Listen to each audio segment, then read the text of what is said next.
आगे बढ़ेंगे। श्रीलंका में बदतरीन मुआशी बहरान के बीच जारी एहतजाज और तशद्दुद पर काबू पाने के लिए हुकूमत ने सोशल मीडिया पर पाबंदी आयद कर दी है। श्रीलंका के बेशतर मुकामात पर शदीद एहतजाज का सिलसिला जारी है। हुकूमत ने 36 घंटे के कर्फ्यू के अहकाम भी जारी किए हैं जो पीर के रोज़ सुबह 6 बजे तक जारी रहेंगे। इस वक्त श्रीलंका शदीद इक़्तिसादी बहरान से गुजर रहा है। मुल्क में तेल और गैस की बढ़ती हुई कीमतों और अशिया ज़रूरिया की किल्लत के बाइस लोगों में शदीद गुस्सा पाया जाता है। वाज़ेह है कि अवाम ने कोलंबो में श्रीलंका के सदर राजपक्षे के मकान के रूबरू सख्त एहतजाज किया था, जिसके बाद तशद्दुद फूट पड़ा था।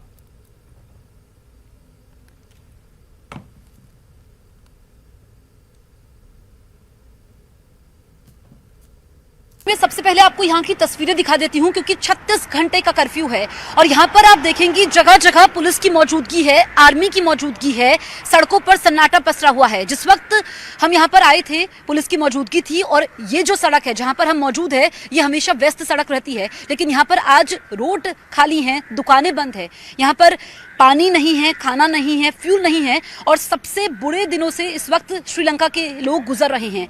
हालात इस कदर खराब हैं कि लोग घरों के अंदर कैद हैं और घर में रसोई गैस तक नहीं है। ऐसे में अभी तक का देखा जाएगा कि श्रीलंका के इतिहास में ऐसी व्यवस्था कभी नहीं देखी गई। बड़ा विरोध प्रदर्शन यहाँ पर होने वाला था, काफी तादाद में, हजारों की तादाद में लोग इकट्ठा होने वाले थे, लेकिन इसको देखते हुए सोशल मीडिया ब्लैकआउट है। आप फेसबुक इस्तेमाल नहीं कर सकते हैं, ट्विटर का इस्तेमाल नहीं कर सकते हैं, व्हाट्सएप का इस्तेमाल नहीं कर सकते हैं ताकि प्रदर्शनकारी यहाँ पर इकट्ठा ना हो सके।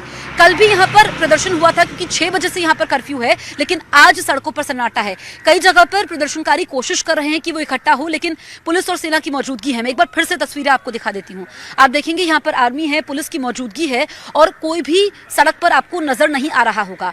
लोग घरों में कैद हैं, सुपरमार्केट्स भी यहाँ पर बंद है। मैं अहम जानकारी दे दूं कि सुपरमार्केट्स भी बंद है। कल ही लोगों ने सामान ले लिया था, वैसे ही जरूरी सामान की किल्लत है। यहाँ पर दूध की कमी है, पीने के पानी की कमी है और अभी अगर लोगों को सामान चाहिए भी तो वो बाहर नहीं आ सकते हैं। तो कहा जाएगा कि श्रीलंका के इतिहास में ऐसी स्थिति इससे पहले कभी उत्पन्न नहीं हुई है। यहाँ पर लोगों का गुस्सा सरकार को लेकर के है। गोटाबाया राजपक्षे जो यहाँ के राष्ट्रपति हैं, उनके परिवार के 5 लोग मिलकर के सरकार को चला रहे हैं। उनके भाई महिंदा राजपक्षे जो यहाँ के प्रधानमंत्री हैं और उनके एक भाई यहाँ पर कृषि मंत्री हैं, उनके बेटे ने वित्त मंत्री का कार्यभार संभाला हुआ है और यही असर है कि लोगों में सबसे ज्यादा गुस्सा है। लोगों का गुस्सा इस बात को लेकर के है कि यहाँ पर राष्ट्रपति पद का दुरुपयोग कर रहे हैं और दूसरा सबसे बड़ी बात है भ्रष्टाचार, कि सरकार में भ्रष्टाचार इस कदर फैला हुआ है कि यहाँ पर चीजें आसमान छू रही हैं।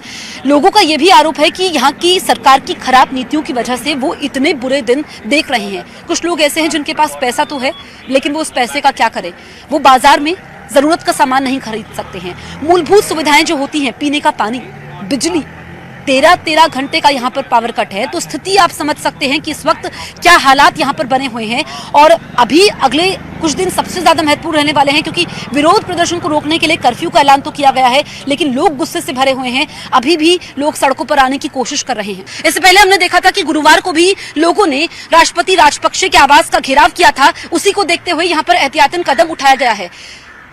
कैमरा पर्सन राकेश नेगी के साथ जसप्रीत कौर, न्यूज़ 18 इंडिया, कोलंबो।